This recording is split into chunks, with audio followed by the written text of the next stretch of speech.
بسم اللہ الرحمن الرحیم۔ السلام علیکم friends, welcome to my YouTube channel.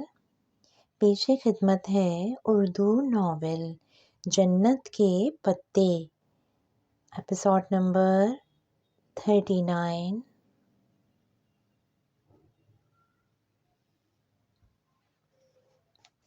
Hello, اس نے فون کال سے لگایا۔ حیا میجر احمد ایئر، وہی بھاری خوبصورت شائستہ آواز۔ اس نے گہری سانس لی۔ یہ لوگ اس کا پیچھا نہیں چھوڑیں گے۔ وہ جتنا ان کو پرے دھتکارے وہ اس کا سائے کی طرح تعاقب کرتے رہیں گے۔ کہیے، کس لیے فون کیا ہے آپ نے؟ اس کی آواز میں خود بخود رکھائی آ گئی تھی۔ یہ سوچنا بے سود تھا کہ میجر احمد کو اس کا نمبر کیسے ملا، اور فون بند کرنا بھی بے سود تھا۔ وہ پھر فون کو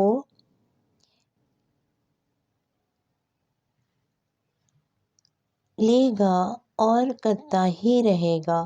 اسے کسی اور طرح سے اب اسے ڈیل کرنا ہوگا۔ کیا ہم کچھ دیر کے لیے بات کر سکتے ہیں؟ اس کی آواز بوجھل تھی، تھکان سے بھری، غم سے لبریز، اداس ہی۔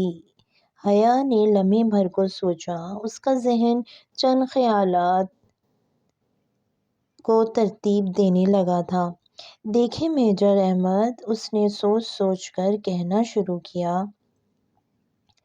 اگر تو آپ کوئی ایسی بات کرنا چاہتے ہیں جو کسی شادی شدہ عورت سے کرنا غیر مناسب ہے تو مت کیجیے، لیکن اگر آپ کوئی باہمی مفاد کی بات کرنا چاہتے ہیں تو میں آپ کو سن رہی ہوں۔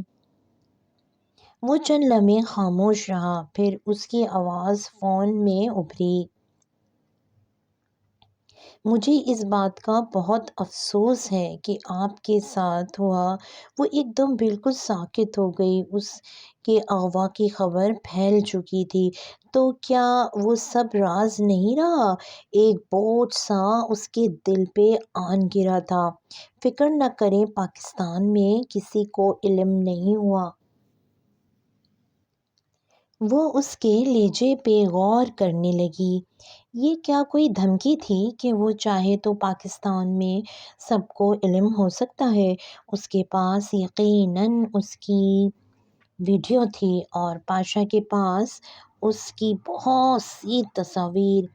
بلیک میلز، میں نے آپ سے کہا تھا نا، اگر زندگی میں کوئی آپ کو جنت کے پتے لا کر دے تو انہیں تھام لیجیے گا۔ وہ آپ کو رسوا نہیں ہونے دیں گے۔ اس کی آواز میں دل کو چیرتا ہوا درد تھا۔ اور میں نے بھی آپ سے کہا تھا کہ ہم دنیا والوں نے جنتیں کہاں دیکھی ہیں۔ آپ نے میری بات نہیں مانی۔ مجھے اس واقعے نے جتنی تکلیف دی، شاید زندگی میں کسی اور شے نے اتنی تکلیف نہیں دی۔ میں اغوا ہوئی، ظلم میرے ساتھ ہوا، تو آپ مجھے کیوں قصوروار ٹھہرا رہے ہیں؟ وہ ہر کسی کو نہیں اغوا کرتے، خوبصورت لڑکیوں کو کرتے ہیں۔ میں خوبصورت ہوں تو اس میں میرا قصور ہے؟ وہ حیران نہیں ہو رہی تھی، وہ پوچھ رہی تھی۔ انہیں یہ پتہ چلا کہ آپ خوبصورت ہیں، اس میں آپ کا قصور ہے۔ وہ بھی طنز نہیں کر رہا تھا، بس مغموم انداز میں کہہ رہا تھا، کون سا مسئلہ ہے بتائیں؟ آپ مجھے ہمیشہ اپنا خیر خواہ چاہیں گی۔ وہ چند لمحے خاموش رہی، پھر ایک فیصلے پر پہنچ کر کہنے لگی، اگر کوئی آپ کو بلیک میل کرنے لگے تو کیا کرنا چاہیے؟ بلیک میلر ایک بے نتھے بیل کی طرح ہوتا ہے۔ حیا، اس سے بھاگیں گی تو وہ آپ کا تعاقب کرے گا اور تھکا تھکا کر مار دے گا، سو اس سے کمر کر کے بھاگنے کی بجائے اس کا سامنا کریں اور آگے بڑھ کر اس کو سینگوں سے پکڑ لیں۔ دنیا کا کوئی ایسا بلیک میلر نہیں ہے جس کی اپنی کوئی ایسی کمزوری نہ ہو جس پہ اسے بلیک میل نہ کیا جا سکے۔ آپ کی کمزوری کیا ہے؟ بہت سی ہیں کمزوریاں، پوچھے نہیں تلاشی جاتی ہیں، لیکن میں بلیک میلر نہیں ہوں۔ اگر مجھے آپ کی کمزوری تلاشنی ہوتی تو پوچھتی نہیں، اس نے ذرا محظوظ سے انداز میں کہا۔ ویسے وہ پزل باکس مجھے کس نے بھیجا تھا؟ وہ جواباً خاموش رہا۔ میجر احمد، میرا خیال ہے اب ہم یہ ڈمپ گیم بند کر دیں اور یہ بات تسلیم کر لیں کہ آپ مجھ سے ایک خواجہ سرا بن کر ملتے رہے ہیں۔ اس نے پنکی کی بجائے خواجہ سرا کہنا مناسب سمجھا۔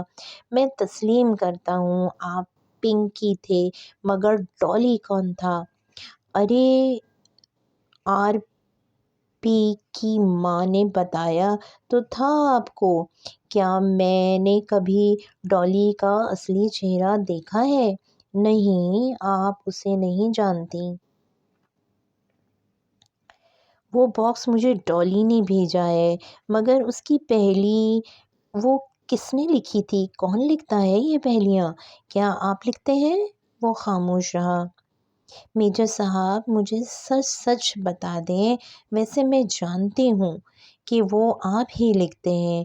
آپ جیسے لوگ منظر عام پر آنے کی بجائے پس منظر میں بیٹھ کر عقل کی دوڑیں لگاتے رہتے ہیں۔ جی، وہ میں ہی لکھتا ہوں۔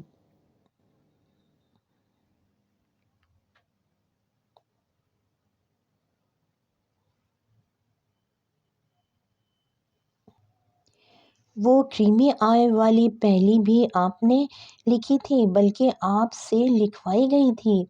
جی، وہ میں نے ہی لکھی تھی۔ ویسے پزل باکس کھول لیا آپ نے؟ اس نے پہلی دفعہ میجر احمد کی آواز میں سرسری سا تجسس محسوس کیا۔ کیا اس کی کمزوری اس کے ہاتھ میں آنے لگی تھی؟ جی، کھول لیا، اور مجھے وہ مل گیا جو ڈالی مجھ تک پہنچانا چاہتا تھا۔ وہ بالوں کی لٹ انگلی پہ لپیٹتی بڑے ہی اطمینان سے کہہ رہی تھی۔ اپنی بات کا اختتام پہ اس نے واضح طور پر کرسی کے پہیوں کی آواز سنی، جیسے لانگ چیئر پہ ٹیک لگا کر بیٹھا میجر احمد کرنٹ کھا کر آگے کو ہوا ہو۔ واقعی اس کی آواز میں محتاط سی حیرت تھی۔ جی، پہلی آسان تھی، میں نے بوجھ لی۔ ویسے جو اس میں تھا وہ اس وقت میرے ہاتھ میں ہے، اور میں نے اور اس نے مجھ پر ایک بہت حیرت انگیز انکشاف کیا ہے۔ جو باکس میں تھا وہ آپ کے ہاتھ میں ہے، اور اس نے آپ پر ایک انکشاف کیا ہے۔ وہ رک رک کر اس کے الفاظ دہرا کر جیسے تصدیق چاہ رہا تھا۔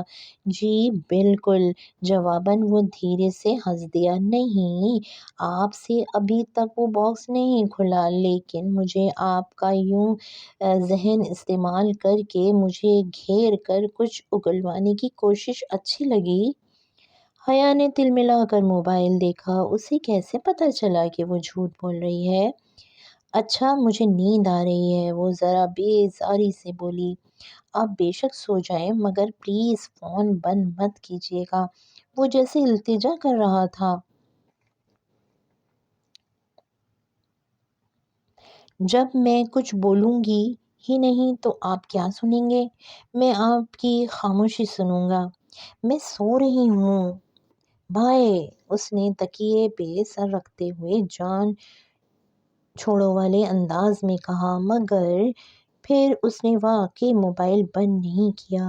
ایک ہاتھ سے فون کان پہ سے لگائے، دوسرا بازو آنکھوں پہ رکھے۔ وہ کب سو گئی اسے علم ہی نہیں ہوا۔ صبح اٹھتے ہی اس نے موبائل چیک کیا تو میجر احمد کی کال کا دورانیہ 3 گھنٹے اور 20 منٹ لکھا آ رہا تھا۔ وہ دم بخود رہ گئی۔ اس نے تو بمشکل 10 منٹ میجر سے بات کی تھی، تو کیا 3 گھنٹے وہ اس کی خاموشی سنتا رہا؟ عجیب آدمی تھا یہ بھی۔ پھر جس روز اس نے عائشی کے ساتھ ان دونوں بہنوں کے کمرے کی سیٹنگ تبدیل کرنے کا پروگرام بنایا، اس صبح اس نے جہان کو اپنا نمبر میسج کر دیا بغیر کسی بات کے۔ جب وہ عائشی کے ہمراہ بڑا بیڈ اندر رکھ کر اور چھوٹا بیڈ باہر نکال کر شاور لینے کے بعد تولیے سے بال سکھا رہی تھی تو باہر آئی تو بیڈ پہ رکھا اس کا موبائل بج رہا تھا۔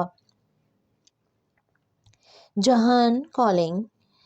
اماں سے جب اس نے جہان کا نمبر لیا تھا تو صرف موبائل میں محفوظ ہی نہیں کیا بلکہ زبانی یاد بھی کر لیا۔ اگر کبھی دوبارہ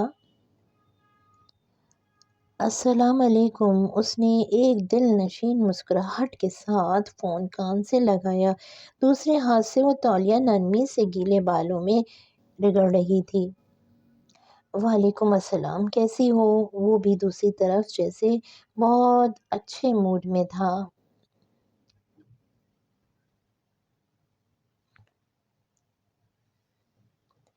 بہت اچھی، اور تم؟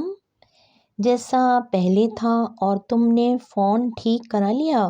ممی کہہ رہی تھی تمہارا فون خراب ہو گیا تھا۔ ہاں، بہت کچھ خراب ہو گیا تھا، ویسے ابھی 1-2 روز پہلے نیا فون لیا ہے، وہ تولیہ کرسی کی پشت پہ ڈالتے ہوئے بولی۔ پھر تو بہت جلدی نمبر دے دیا تم نے، مجھے توقع نہیں تھی کہ کسی کو مجھ سے بات کرنے کی جلدی ہوگی، اسی لیے۔ اچھا، اپنے یہ طنز چھوڑو، مجھے بتاؤ تم ڈوم میں ہو؟ میں ذرا مضافات میں آیا ہوا ہوں، تمہارے کیمپ سے 10 منٹ کی ڈرائیو پہ ہوں، چلو پھر ساتھ ہی لنچ کرتے ہیں۔ اسی پل عائشہ کچھ لینے کمرے میں داخل ہوئی، اس کے چہرے کے تاثرات دیکھ کر رک گئی۔ وہ فون پہ کہہ رہی تھی، نہیں میں ابھی کیمپس تو۔ عائشہ نے لمحے بھر کو غور سے اسے دیکھا، پھر جیسے سمجھ کر سر ہلاتی آگے آئی اور رائٹنگ ٹیبل پہ رکھے پین نکالا، نوٹ پیڈ کے اوپری صفحے پہ کچھ لکھ کر اس نے پیڈ اسے تھما دیا، پھر خود باہر چلی گئی۔ حیا نے رک کر صفحے پہ لکھے الفاظ پڑھے۔ سچ سے بہتر جواب کوئی نہیں ہوتا۔ حیا دوسری جانب وہ پوچھ رہا تھا، جہان میں بیوق ادا میں ہوں۔ وہ پیڈ پکڑے اس پہ لکھی تحریر کو دیکھتے ہوئے بولی، اوہ ہو، فرینڈس ٹرپ تھا کوئی؟ مجھے پہلے بتا دیتی تو۔ میں ادھر کچھ دن سے رہ رہی ہوں، میری فرینڈس کا گھر ہے ادھر، اور پھر تمہیں کیا بتاتی، تم تو ہمیشہ مصروف ہی ہوتے ہو نا۔ اس نے حملے کا رخ بدلا تو وہ دفاعی پوزیشن میں آ گیا۔ اتنا مصروف کہاں ہوتا ہوں، پھر کل ملتے ہیں، تم کل بیوق ادا آ جاؤ کیونکہ میں تو چند دن اپنی فرینڈس کے ساتھ ادھر ہی رہوں گی۔ کل میں مصروف ہوں۔ اچھا، پرسوں؟ میں اگلا سارا ہفتہ مصروف ہوں۔ تم اپنی فرینڈس کے ساتھ انجوائے کرو، میں کل کا کام کرتا ہوں، اللہ حافظ۔ اس نے ٹھک سے فون رکھ دیا۔ جہان، اس نے جھنجھلا کر موبائل کان سے ہٹایا۔ اس شخص کا کوئی پتہ نہیں چلتا تھا کہ اسے کب کیا برا لگ جائے۔ باہر سے بھارے پھر سے آوازیں دینے لگی تھی، حیا، یہ کریمی آئی کیا ہے؟ کوئی ہنٹ دے دو، جو بوجھے گا گفٹ اسی کا ہوگا۔ اس نے جواباً زور سے آواز دی۔ بہاری فوراً خاموش ہو گئی۔ عبد الرحمن کا تحفہ کسی دوسرے سے شیئر کرنے کا تصور بھی اس کے لیے سوہانح روح تھا۔ اس صبح وہ ابھی گہری نیند میں تھی جب موبائل اچانک بجنے لگا۔ چمکتی اسکرین پہ جہان کا نام جل بجھ رہا تھا۔ اس نے خمار آلود سا ہیلو کہتے ہوئے فون کان سے لگایا۔ میں فیری سے بیوک ادا آ رہا ہوں، تم پورٹ پہ پہنچ جاؤ۔ کیا وہ ایک جھٹکے سے اٹھ بیٹھی۔ تم آ رہے ہو؟ اس کے لہجے میں سارے زمانے کی خوشی آ گئی تھی۔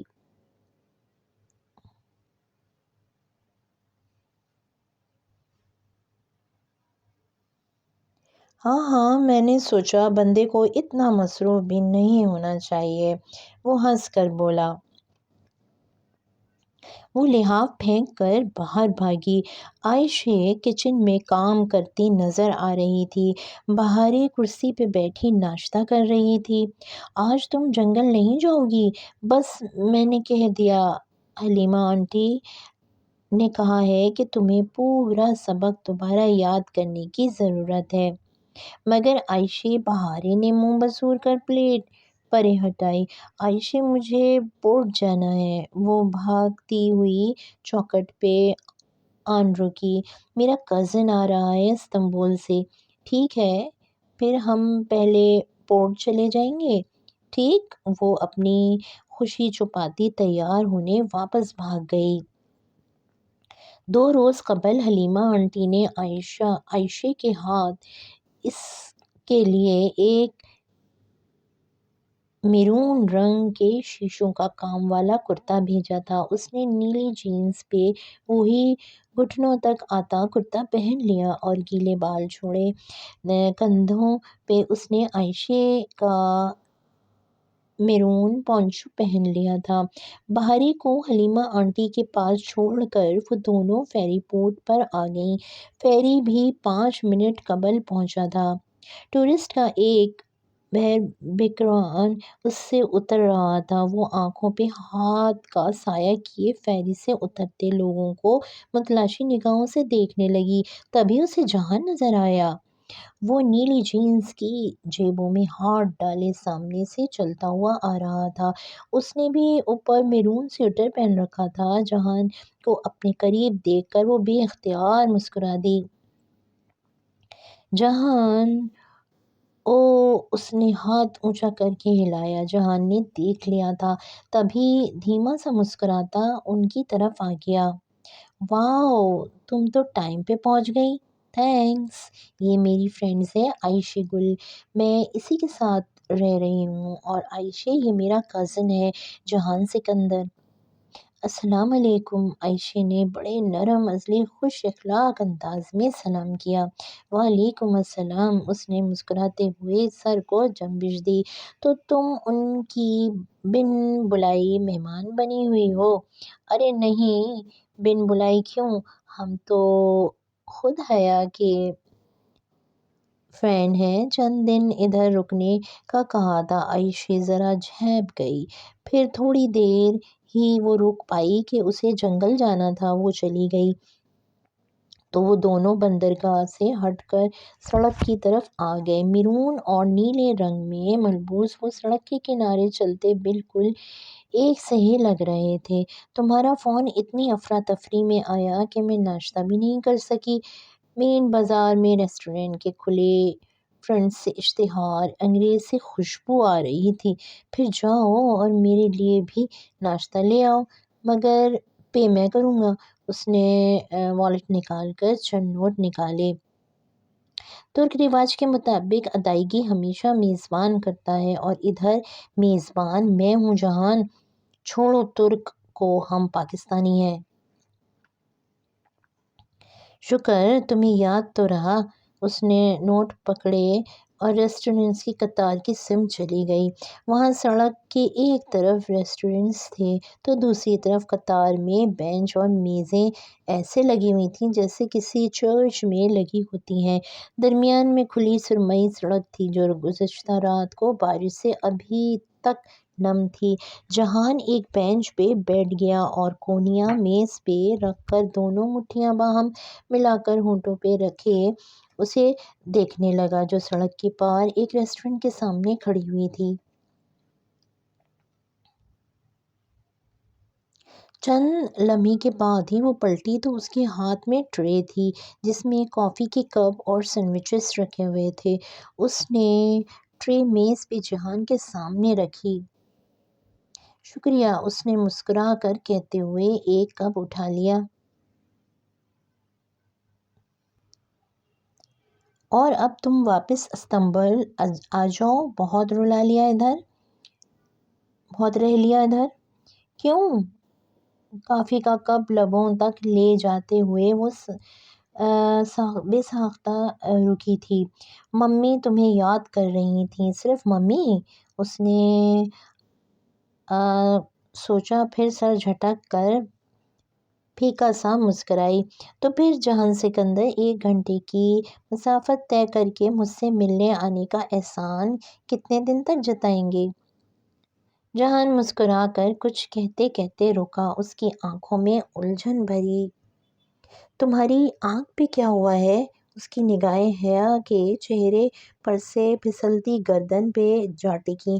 اور ہونٹ اور گردن پہ تمہیں چوٹ لگی ہے؟ ہاں، بہت گہری چوٹ لگ گئی تھی۔ کیسے؟ وہ ذرا فکرمند ہوتا ہوا بولا۔ کپ میز پہ رکھا۔ میں گر گئی تھی، بہت بری طرح سے گر گئی تھی، وہ اس کی آنکھوں میں دیکھتے ہوئے کہنے لگی۔ دور چلی گئی۔ اوہو، اب ٹھیک ہو؟ حیا نے جواباً ہاں میں سر ہلا دیا۔ اور یہ تم نے اپنی عمر سے اتنی چھوٹی لڑکی سے دوستی کرنا کب سے شروع کر دیا ہے؟ جب سے اپنی عمر والی ساتھ چھوڑ گئی ہے۔ ایک بوجھل سی خاموشی دونوں کے درمیان حائل ہو گئی۔ ایک نہ ختم ہونے والے کرب نے سڑک کنارے لگے قطار کو گھیرے میں لے لیا تھا۔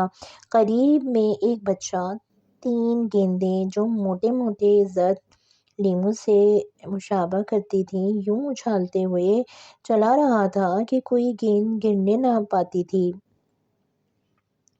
خیر، یہ 2 بہنیں عمر میں اتنی چھوٹی نہیں ہیں، بس چہرے سے لگتی ہیں۔ عائشہ 20 سال کی ہے اور چھوٹی بہاریں 9 سال کی۔ انہوں نے میری مدد کی تھی، یوں ہماری دوستی ہو گئی۔ کیسی مدد؟ میرے بالوں پہ کچھ گر گیا تھا حادثاتی طور پر، وہ عائشہ نے اتار دیا۔ مگر تم فکر نہ کرو، اب سب کچھ پہلے جیسا ہی ہو گیا ہے۔ مگر کچھ تو بدلا ہے حیا؟ وہ کافی کے گھونٹ لیتا ذرا الجھن سے اس کو دیکھ رہا تھا۔ ہاں، کچھ تو بدلا ہے۔ وہ ہاں میں سر ہلا کر گیندوں کا کرتب دکھاتے لڑکے کو دیکھنے لگی۔ ایک ڈالی تھا جو کسی نگران فرشتے کی طرح اس کا پہرا دیا کرتا تھا۔ ایک میجر احمد تھا جو اس کی خاموشی سننے کے لیے 3 گھنٹے تک فون کان سے لگائے رکھتا تھا۔ ایک عبدالرحمن تھا جو دوسرے ملک میں ہونے کے باوجود اس کی مدد کے لیے آتا تھا، اور ایک جہان سکندر تھا جو اس کی ایک وضاحت پہ مطمئن ہو جاتا تھا، جو اس کے چہرے کے زخم تو دیکھ سکتا تھا مگر ان کے پیچھے اس کی جلی ہوئی روح اسے نظر نہیں آتی تھی۔ جو نظر آتا ہے وہ تو سب دیکھ لیتے ہیں، جو نہیں نظر آتا وہ کوئی ہی دیکھ سکتا ہے، اور جہان ایسے لوگوں میں شامل نہیں تھا۔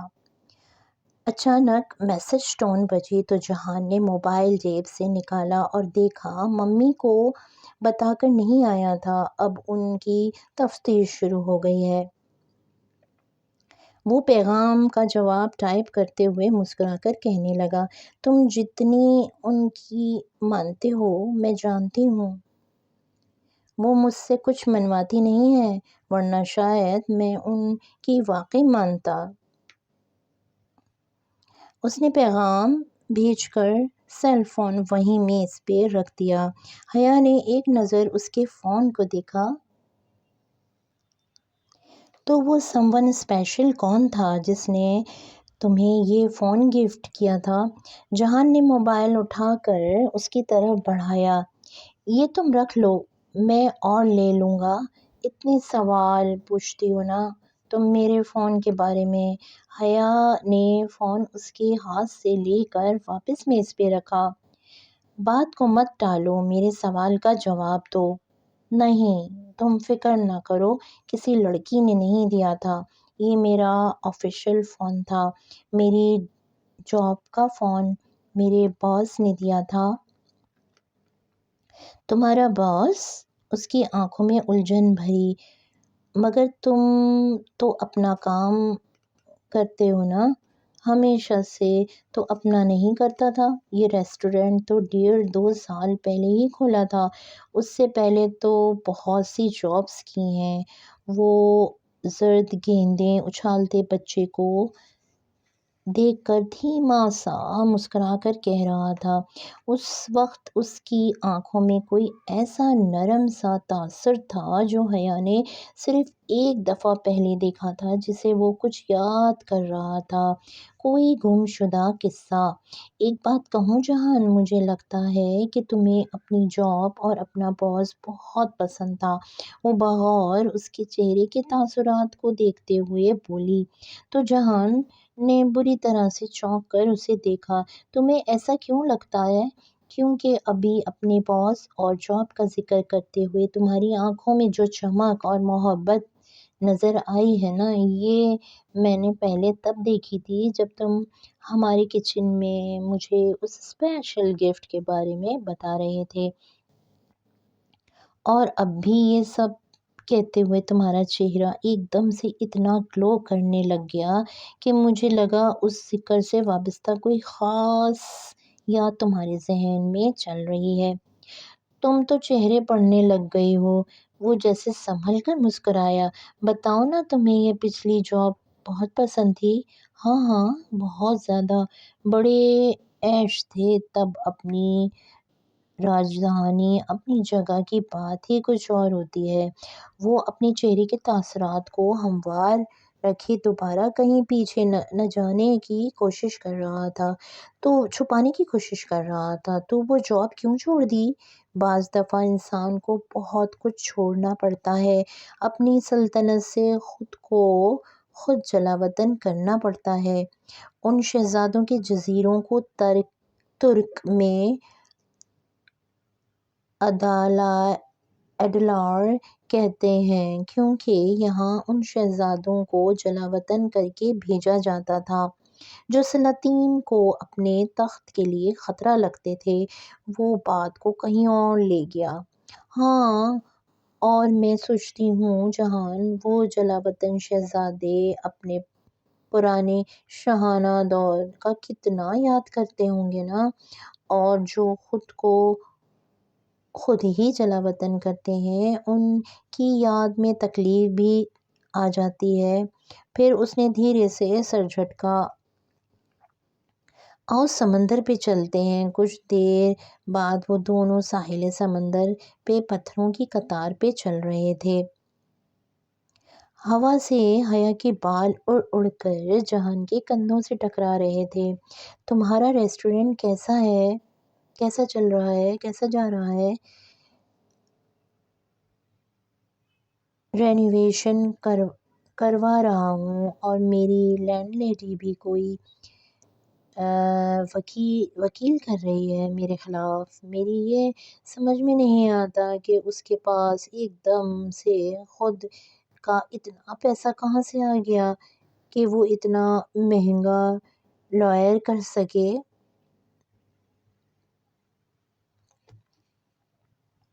حیا کا دل افسردگی کے سمندر میں ڈوب کر ابھرا۔ وہ جانتی تھی کہ اچانک سے اس کے پاس اتنا پیسہ کہاں سے آیا تھا۔ وہ سب اس کی غلطی تھی۔ تو تم اب کیا کرو گے؟ آج کل بس چھپا ہوا ہوں، اسی لیے ریسٹورنٹ سے بھاگ کر ادھر آ گیا ہوں۔ ذرا لو پروفائل رکھی ہوئی ہے۔ وہ دھیرے سے ہنس کر بولا، تم اس سے اتنا ڈرتے ہو؟ ڈرتا تو میں فرقان ماموں اور سائمہ مامی کے سوا کسی سے نہیں ہوں۔ سمندر کی ایک تیز لہر آئی اور ان کے قدموں کو بھگو کر واپس چلی گئی۔ اوہو، فرقان ماموں کی بیٹی کی منگنی ہو رہی ہے۔ اسے اچانک یاد آیا۔ حیا حیرت سے رک کر اسے دیکھنے لگی۔ ارم کی کب سے؟ ارم کی کس سے؟ کل رات مامی کا فون آیا تھا۔ ممی کو انہوں نے ہی بتایا تھا کہ فنکشن تو معلوم نہیں کب ہے، البتہ رشتہ طے ہو گیا ہے، مگر کس سے؟ فرقان ماموں کے کسی دوست کی فیملی سے۔ زیادہ تفصیل مجھے نہیں معلوم، وہ شانے اچکا کر بولا۔ وہ دونوں پھر سے چلنے لگے تھے۔ ارم نہیں مانی ہوگی، تایا نے زبردستی کی ہوگی، وہ یہی سوچ رہی تھی۔ تمہیں پتہ ہے جہان، اماں ابا اور تایا تائی کی بڑی خواہش تھی کہ ارم کا رشتہ روہیل سے ہو۔ اب پتہ نہیں تایا تائی نے کہیں اور کیوں کر دیا رشتہ۔